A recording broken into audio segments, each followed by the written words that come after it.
there, and I really appreciate it. And it looks like we have something very, very substantial. We also talked about trade with them in terms of rare earth and coal, and really more for the. It's like if you take a look at what we just did with Pakistan and India, we settled that whole thing, and I think I settled it through trade. We're doing a big deal with India. We're doing a big deal with Pakistan, and I said, "What are you guys doing?" You know, somebody had to be the last one to shoot, but the shooting was getting worse and worse, bigger and bigger, deeper and deeper into the countries, and we spoke to them, and I think I hate to say we got it settled, and then 2 days later, something happens, and they say it's Trump's fault, but Pakistan has got some excellent people and some really good, a great leader.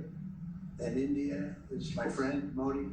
And he's a mutual friend. Yeah, he's a great guy. And I called them both, and we just did something good. We're trying to settle Russia, Ukraine. We spoke with President Putin for 2.5 hours the day before yesterday. I think we made a lot of progress, but that's a bloodbath. 5,000 people are being killed a week, 5,000 soldiers a week, not including people in cities and towns that are also being killed. So we're trying to help.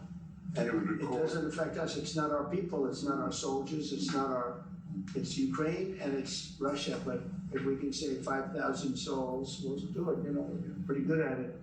But that's a bad situation. That is a really bad situation. You recall when President Zelensky was coming to South Africa, that's when I spoke to you. That's right. We both agreed that we need to push the peace message so that there can really be peace. And we've been involved in the Ukraine-Russia conflict for quite a while. Through my Minister of State Security here, we've been dealing with them in the exchange of children who were taken away, going through names and addresses and all that. So we've been invested in that whole process as well. And the moves that you're making are fully supported by us because we would like to see the end of that war. It's true. I called Zelensky and they said, he's in South Africa. I said, what the hell is he doing in South Africa? He was talking to us. We got this game. That's a strange one. I said, what are you doing in South Africa? Yes. That's a strange one. He's trying to make peace. we taking him. We were lucky because we had the great Nelson Mandela who taught us how to create peace, to make peace. So we were imparting some of those lessons to him, some of those learnings. And I specifically mentioned to him that this is how Nelson Mandela taught us that when you want to have a peace in a country, do it on an unconditional basis and sit down and talk. And that's precisely what I'm sure he's going to heed. Well, we're going to see what happens with that one. There's a lot of hatred. There's a lot of death. It's a bloodbath.